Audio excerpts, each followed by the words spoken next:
Ce soir, on verra que la chasse à la grenouille peut s'avérer plus dangereuse que vous ne pourriez le croire. Surtout une grenouille élevée par des loups. Puis, on s'offrira, avec la créature du soir, un rêve qui vous hantera jusqu'à la fin de vos jours. Ou au moins, jusqu'à ce que vos enfants sachent utiliser un aspirateur.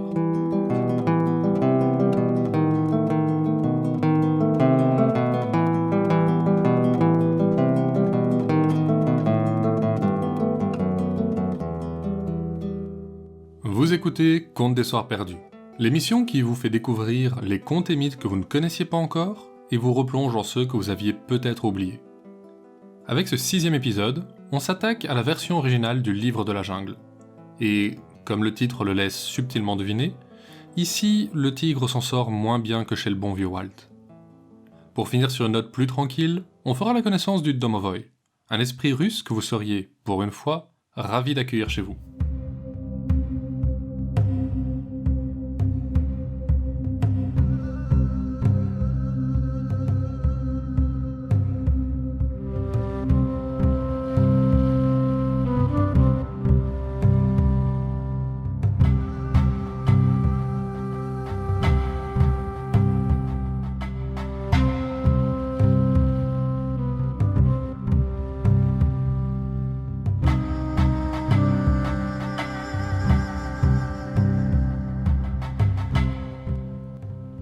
La nuit était tombée, et les ténèbres de la jungle avaient, depuis plusieurs heures, envahi la clairière. Le couple avait été surpris par les ombres, et les gardait à distance avec un feu qui crépitait joyeusement. Soudain, un léger bruit fit tourner la tête à la femme. Elle se releva d'un bond, et précipita par ce mouvement toute l'histoire que je vais vous conter. Un brouillard-roux bondit depuis les fourrés, mais le tigre avait mal calibré son saut. Il atterrit au milieu du feu et poussa un cri terrible. Le couple s'encourut vers le village, à travers la jungle.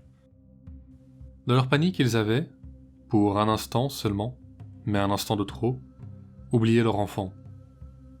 Le bébé appartenait à la jungle désormais. Un cri retentit aux oreilles de Mère Louve, et elle leva la tête, étonnée. « Si je sais reconnaître un chevreuil d'un buffle, c'est Shere Khan, répondit Père Loup.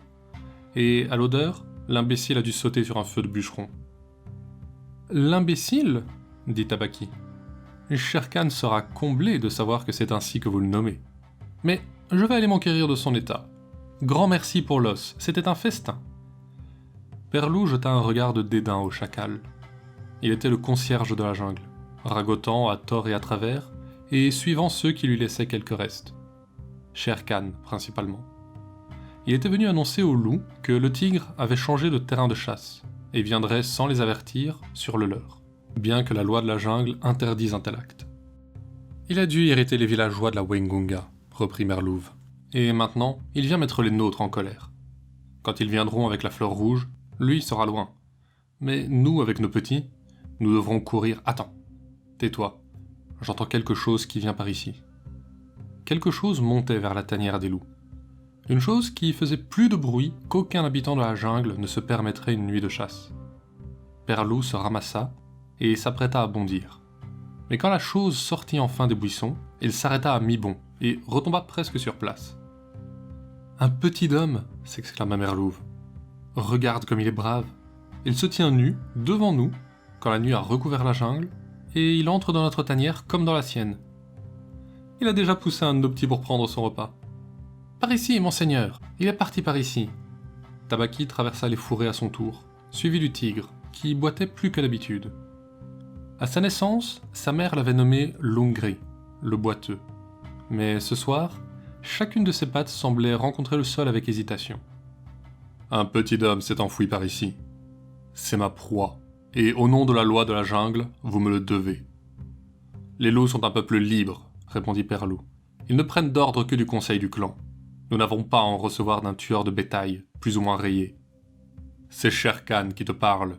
N'est-ce pas déjà assez que je vienne réclamer ma proie le nez dans votre repère de chien? Le petit est mon droit le plus strict. Donnez-le-moi. Et le tigre rugit. Mais un aboiement tout aussi terrible lui répondit. Mère Louve avait secoué ses petits et s'était élancée. Et c'est Raksha qui te répond. Le petit homme est venu se nourrir dans notre tanière, Lungri. Il est à moi. et c'est à moi de décider si je le tuerai ou non. Retourne chasser les buffles malades, ou tu repartiras plus boiteux que tu es venu au monde. » D'un coup, les jours où Mère Louve était appelée le démon revinrent à l'esprit de Père Loup. Shere Khan aurait pu lui tenir tête, mais devant elle, il devait reculer, d'autant plus dans l'étroite entrée de la tanière. « Aboyez tant que vous voulez dans votre cour. Le petit homme est à moi, et nous verrons ce qu'en pensera le clan. » Et le tigre s'en alla. Il avait cependant raison. Chaque loup adulte était libre de quitter le clan quand il se mariait, mais il devait revenir à la première pleine lune pour présenter ses petits. Après cela, et jusqu'à ce qu'ils aient tué leur premier chevreuil, les tuer était un crime que rien ne pouvait excuser. Mère Louve se tourna vers le petit homme. « Puisque tu es nu comme une grenouille, et que tu sautes comme elle, c'est comme ça que je vais t'appeler. Mowgli. Et un jour, tu feras la chasse à Shere Khan, comme il t'a fait la chasse. » Quand les autres petits de la portée purent courir, Père Loup les emmena devant le conseil. En cercle se tenaient 40 loups de tous âges et tous poils. Des vétérans aux poils gris, qui pouvaient se tirer tout seuls d'affaire avec un daim, ou jeunes au pelage noir, qui s'en croyaient capables. Sur le rocher se tenait Akela, le grand loup gris qui menait le clan. À chaque fois qu'une femelle poussait son petit au centre de l'assemblée, il s'exclamait « Regardez, ô loup, regardez bien !» Mais quand Mère Louve poussa Mowgli au milieu du cercle, une voix retentit. « Regardez, ô loup, voilà une voleuse qui vous présente ma proie. Le peuple libre, qu'a-t-il à faire d'un petit homme ?» Akela répondit sans même lever une oreille. « Le peuple libre, qu'a-t-il à faire des ordres de quiconque, hormis de ceux du peuple libre? Regardez bien, ô loup !» Mais un jeune loup avait repris la question de Shere Khan. Et alors, tout le monde se tut. Car la loi prévoit que si l'acceptation d'un petit est sujette à dispute, 2 membres du clan doivent parler pour lui, autres que ses parents. Akela se leva. « Qui parle pour celui-ci » Les loups se regardèrent, et pas un ne parla. Le tigre s'avançait déjà, et Mère Louve se préparait à bondir, quand une voix s'éleva. « Un petit homme ? Moi, je parlerai pour lui. Il n'y a pas de mal dans un petit homme. Laissez-le courir avec le clan. C'est moi-même qui lui donnerai des leçons. » La voix un peu endormie appartenait à Balou, le vieil ours. C'était le seul étranger autorisé à parler au conseil, car il ne chassait pas et enseignait la loi de la jungle aux jeunes loups. « En voilà un, » dit Akela. « Y a-t-il quelqu'un d'autre qui désire parler pour lui ?»« Moi. » Plus silencieuse que le vent, Bagheera, la panthère noire, s'était approchée. « Je sais que je n'ai pas voix au conseil, mais en cas de dispute, la vie d'un petit peut être achetée. Je vous offre en échange la vie d'un taureau, fraîchement tué à quelques centaines de mètres d'ici. » À nouveau, les premières voix vinrent des jeunes loups, mais qui cette fois réclamèrent qu'on accepte Mowgli. Un taureau avait de quoi leur donner faim, et ils avaient toujours faim à cet âge. Les vieux donnèrent leur accord plus tranquillement, et Akela reprit son appel. « Regardez, ô loup, regardez bien. » Shere Khan, lui, avait disparu. « Nous avons bien fait, » dit Akela à la panthère. « Les hommes sont rusés, et ce petit le sera aussi. Il saura se rendre utile le moment venu. »« Oui, » répondit la panthère, « car personne ne peut toujours mener le clan. » Le loup solitaire ne répondit pas, mais il savait qu'un jour, il manquerait sa proie, et serait tué par les loups du clan avant d'être remplacé par un autre, comme cela avait toujours été.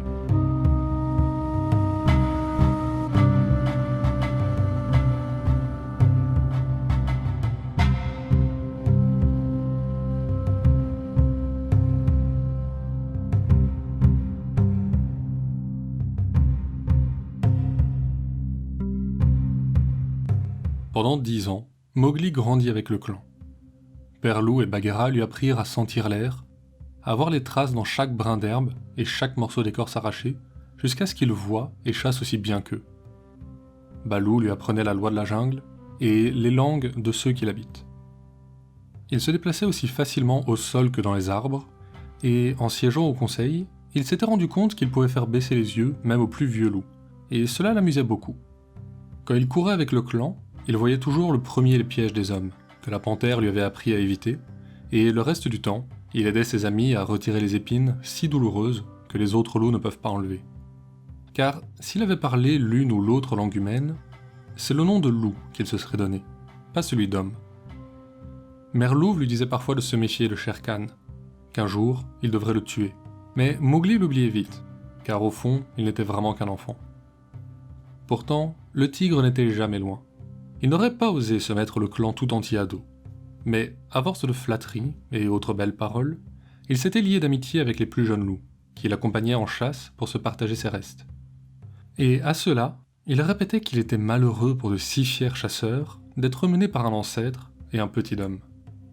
Un jour, alors que le soleil cuisait la jungle et que Mowgli se reposait sur une branche, la tête appuyée contre le pelage noir de la panthère, Bagheera lui parla à nouveau du tigre. « Petit homme, combien de fois t'ai-je averti que Shere Khan est ton ennemi? Autant de fois qu'il y a de baies sur cet arbre. Mais j'ai sommeil, Bagheera, et l'Ungri n'est que queue et crie, comme le pan. Il n'est plus temps de dormir.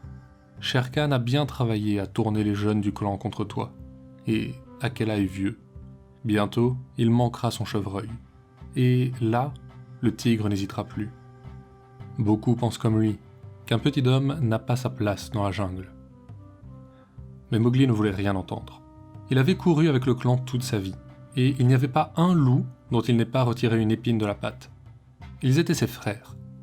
La panthère soupira et lui dit de poser sa main sous son cou.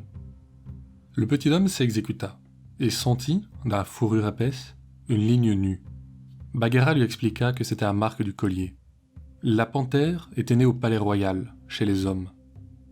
Une nuit, elle avait brisé le verrou de sa cage et était devenue la chasseuse silencieuse que tous craignaient dans la jungle.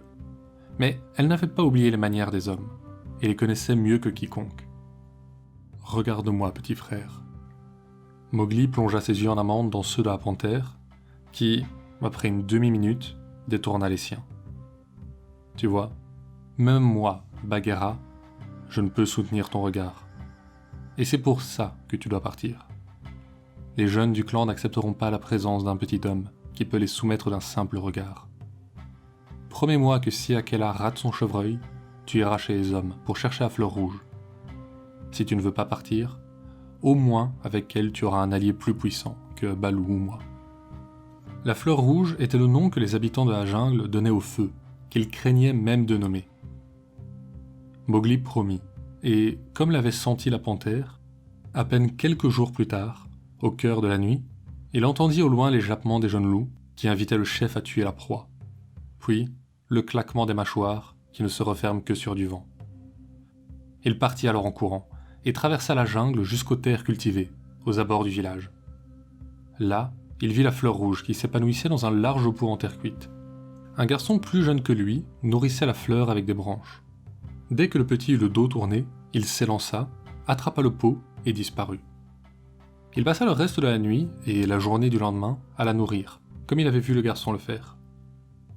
Puis, quand la nuit tomba, il emporta le pot et se dirigea vers le rocher du conseil. Le clan était déjà assemblé, et Shere Khan menait la discussion. De partout jaillissaient des aboiements, pour qu'on se débarrasse du petit homme, qu'on tue le vieux loup, ou qu'on interdise la parole au tigre. Quand Mowgli arriva, certains jeunes loups se dressèrent et montrèrent leurs dents. Mais il n'eut pas le temps de répondre. Un grand cri monta des anciens. « Laissez parler le loup mort !» Akela s'était levé. « Écoutez, peuple libre, et vous, les chacals de Shere Khan. Pendant 12 ans, je vous ai mené à la chasse sans qu'un seul d'entre vous ne soit pris au piège ou estropié. Le chevreuil que j'ai manqué, vous ne l'aviez pas forcé. Mais la loi est la loi, et j'ai manqué ma proie. La loi m'autorise cependant aussi à ce que vous veniez un par un. Qui souhaite s'avancer ?» Seul le silence répondit au vieux chef. Aussi vieux soit-il, il restait plus fort que n'importe quel loup du clan, et tous le savaient. Je sais que certains d'entre vous mangent du bétail désormais, et que certains, même, sur les conseils de Shere Khan, enlèvent des enfants dans les villages. Vous êtes des lâches, et en tant que lâches, je vous offre ce marché. Vos vies, et ce qu'il vous reste d'honneur, contre celle du petit homme. J'emporterai bien 4 ou 5 loups comme vous avant de me coucher. Mais si vous le laissez partir, je me laisserai tuer, et je vous épargnerai par la même occasion la honte de tuer un membre innocent du clan. Les cris reprirent, augmentée des rugissements du tigre. Alors, Mowgli se dressa. Il fracassa le pot de terre au milieu du cercle, projetant des braises en tous sens.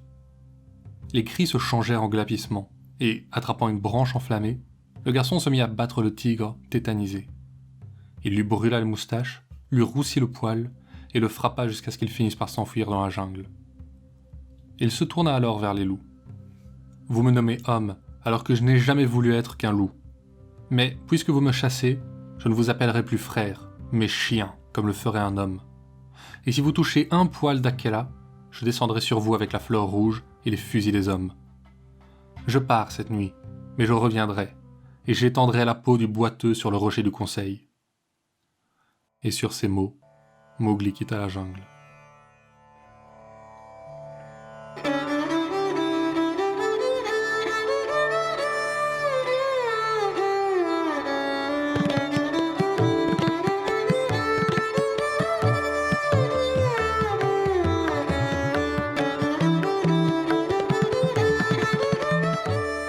Il ne s'arrêta pas au premier village, car il voulait mettre de la distance entre Shere Khan et lui. Il gagna les plaines, et, à l'orée de la jungle, il trouva un village où il pénétra. Le soleil s'était levé entre-temps, et les villageois aussi. Mowgli ne parlait pas leur langue, mais il lui sembla que ces gens ressemblaient plus aux singes qui vivent sans loi qu'aux terribles créatures que craignaient les habitants de la jungle. Ils sautaient et criaient à tue-tête. Pour eux, Natu, le fils de Messoa, était revenu. Alertée par les cris, la jeune femme s'approcha avec son mari. Tout le monde lui disait déjà de remercier les dieux qui lui avaient rendu son enfant. Seule la mère en elle reconnut en Mowgli l'enfant d'une autre. Et puisque la jungle lui avait envoyé cet enfant, elle décida qu'elle en ferait son fils, et ne dit la vérité qu'à Mowgli et à son mari. Elle lui apprit la langue et les manières des hommes, et il vécut au village sans trop d'histoire. Il lui fallut un temps pour s'habituer à se vêtir, et surtout à dormir enfermé sous un toit. Mais Baloo avait été un bon professeur, et le langage des hommes n'était pas plus compliqué à apprendre que celui des habitants de la jungle. Seul Buldeo, le chasseur du village, montrait ouvertement sa défiance envers Mowgli. Il était bien respecté dans le village, surtout pour sa connaissance de la jungle, et ne supportait pas que l'enfant loup le reprenne sur ce sujet qu'il connaissait clairement mieux. Ces discussions avaient plusieurs fois viré en dispute, et on avait décidé de confier les troupeaux à Mowgli pour le garder hors du village. Et chaque matin, il partait, monté sur le dos de Rama, le chef des taureaux. Le bétail ne parlait aucune des langues que Mowgli avait apprises, mais il se laissait faire docilement. Rester à l'écart lui convenait en outre parfaitement, d'autant plus que Frère Gris, l'aîné de la portée de Merlouve, en profitait pour le rejoindre. Il avait suivi son frère quand il avait quitté le clan, et venait régulièrement lui donner des nouvelles de la jungle. Quelques mois avaient passé depuis que le petit homme avait apporté la fleur rouge dans la jungle, quand Frère Gris lui rapporta que Shere Khan était revenu dans la région. Il avait caché sa fourrure roussie jusqu'à ce qu'elle repousse, mais avait désormais juré de venir réclamer sa proie.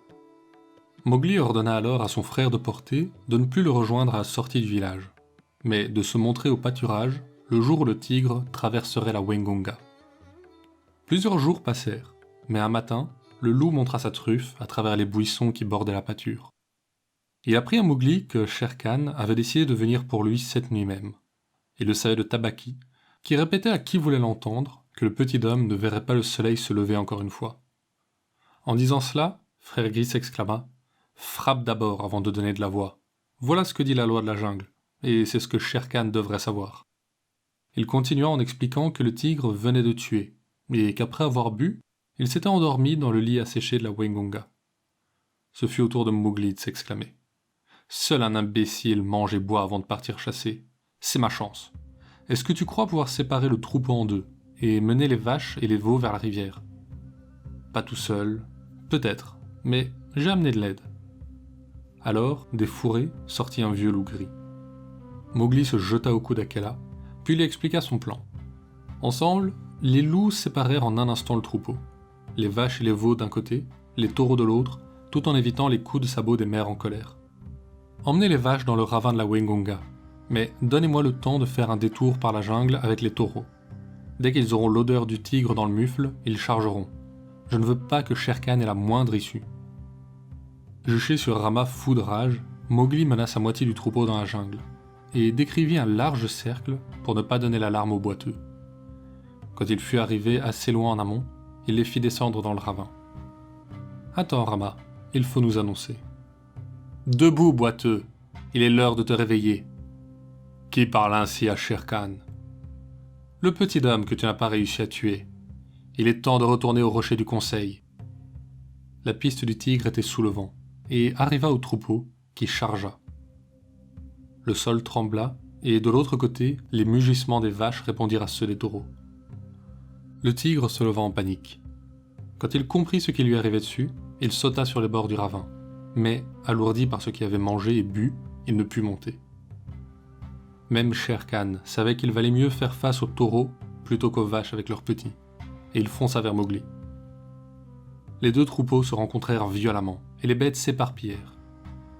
Frère Gris et Akela à ses côtés, le petit homme termina de les disperser pour chercher le tigre. Ils le trouvèrent un peu en amont, et avait réussi à se glisser entre les premiers taureaux, mais avait fini piétiné. La chasse à la grenouille, qu'avait entamé le tigre bien des années auparavant, était terminée. Mowgli sortit alors son couteau, et commença à détacher la peau du tigre. Il lui fallut plusieurs heures pour venir à bout de l'ouvrage, et quand il revint au village, les deux loups toujours sur ses talons, les villageois s'étaient rassemblés devant les portes. Une pluie de pierres l'accueillit, et avec elle pleuvait le mot sorcier. Au milieu de l'attroupement, Messoi pleurait, soutenue par son mari. Buldeo, alerté par la débandade du troupeau, était venu jusqu'au ravin, où il avait vu le garçon entouré par deux loups, en train de dépecer le terrible tigre mangeur d'hommes dont la tête était mise à prix. Il avait rassemblé le village et obtenu qu'on chasse Mowgli, encore une fois. Quand ce dernier vit le chasseur charger son mousquet, il cria au loup. « Faites rentrer le troupeau. Moi, j'emmène Shere Khan au rocher du conseil. » Et en quelques claquements de dents, Frère Gris et Akela envoyèrent le troupeau charger vers les villageois. Avant de partir, il leur lança avec dédain. « Faites bien votre compte, car je ne serai plus jamais berger dans vos pâturages. Et remerciez mes soies que je ne vienne pas avec mes loups vous poursuivre dans vos rues. » Quitter le village le soulageait plus qu'autre chose.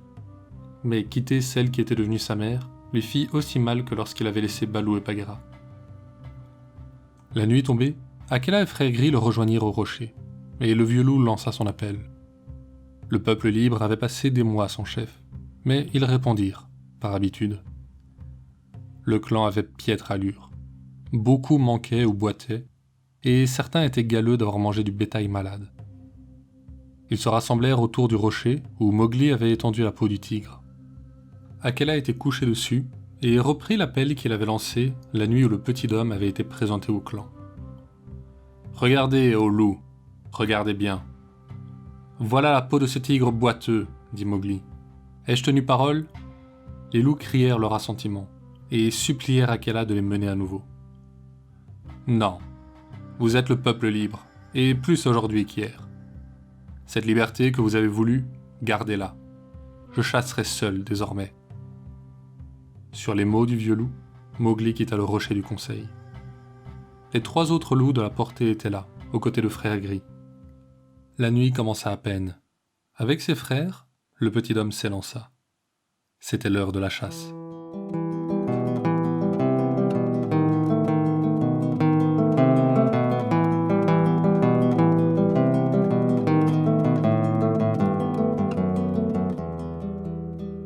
Est-ce que vous rêvez parfois de vous lever et de trouver toutes vos tâches ménagères faites ? Moi en tout cas oui, et si vous êtes comme moi, la créature du soir devrait vous parler. Le domovoy est un esprit du foyer appartenant au folklore russe. Il est petit, très poilu, et vit généralement sous le four de la maison. On ne l'aperçoit normalement jamais, mais il signale sa présence en s'occupant de la maison. Il peut parfois, pour s'amuser, déplacer certains meubles, ou tresser la crinière des chevaux, mais dans l'ensemble, il reste bienveillant. Enfin, tant qu'on n'oublie pas de le remercier pour ses services en laissant de la nourriture à table ou près du four. Si on déménage, il est aussi de bon ton de lui demander d'accompagner la famille. Je disais qu'on ne l'aperçoit normalement jamais. La seule exception est si vous vous réveillez avant qu'il ait eu le temps de disparaître pendant qu'il vous étouffe. Pas de panique, il ne cherche pas à vous blesser, seulement à vous réveiller en sautant sur votre poitrine, pour vous prévenir d'un danger. Alors, dans le doute, La prochaine fois que vous avez une gigantesque pile de vaisselle, essayez de laisser un peu de melinka près du four ou sur la table avant d'aller dormir.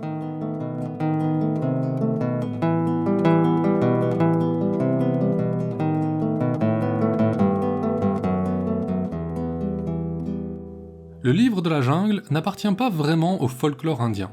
Le récit a été écrit à la fin du 19e siècle par Kipling, un auteur anglais, mais l'histoire est devenue un tel classique et regorge de tant de croyances que Kipling a pu rencontrer quand il vivait en Inde, que j'ai trouvé intéressant de partager avec vous cette histoire que beaucoup ne connaissent que par le prisme de Disney.